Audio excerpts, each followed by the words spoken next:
aleluya. La estarán pueblo de Dios, aleluya. Vamos a cantar este coro para el Señor, aleluya. Santo es el Señor, aleluya. Trate de pegarse ahí, que eso como que uno lo escucha y ya uno se unta. Amén, gloria al Señor. Santo es el Señor. Las taranas celebra hoy con regocijo. Las taranatas celebrando con amor. Las taranatas celebrando en este día, que las taranas también es pueblo de Dios.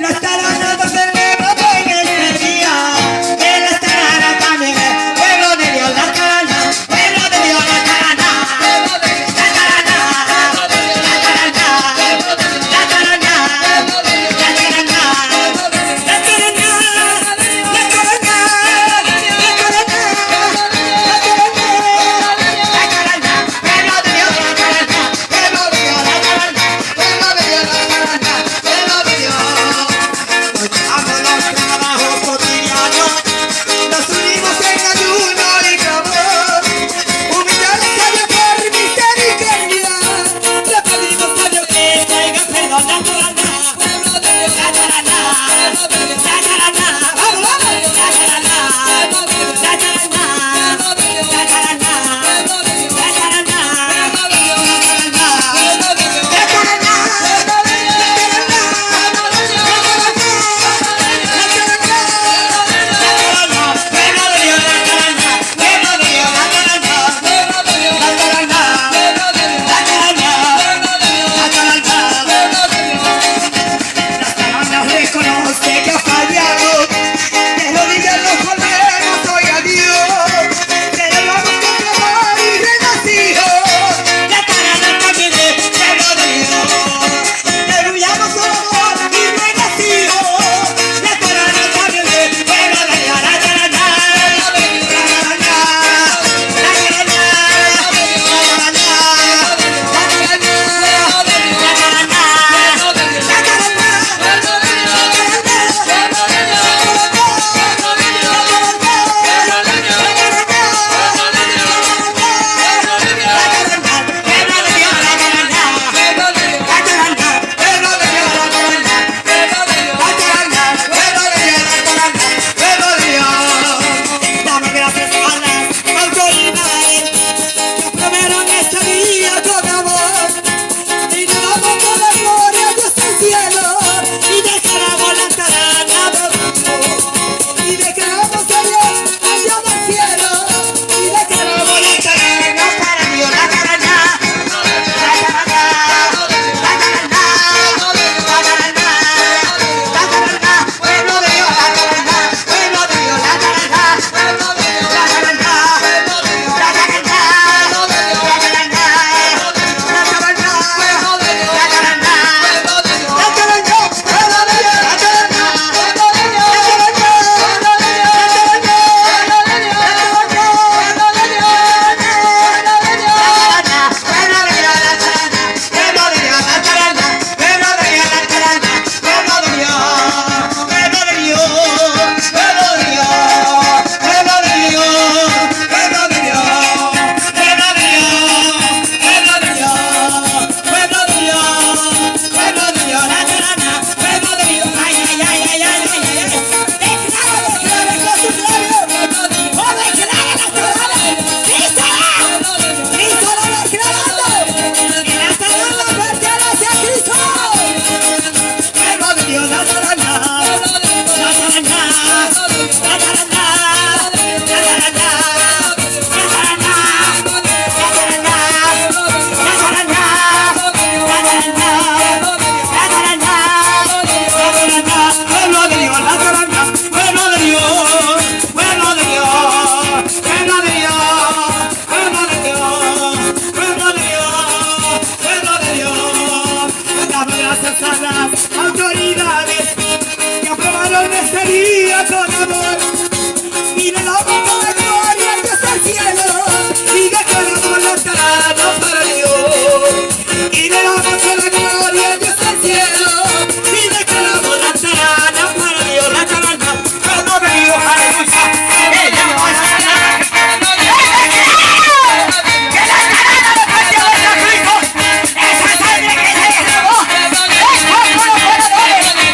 declarado como pueblo de Dios. Oh, la gloria y la Aleluya, honra. porque todo aquel que acepta a Jesús, aleluya, como su único Salvador, y le dice no al mundo y guarda sus mandamientos, es parte de su pueblo. Aleluya. Amén. Santo es el Señor. Y no se avergüenza de él, como dice la palabra, que no me avergüenzo del evangelio, porque es poder de Dios. Aleluya, para todo aquel que cree. Aleluya. ¿Cuánto creen? ¿Cuánto creen en Jesús? ¿Cuánto creen en Jesús? Aleluya. La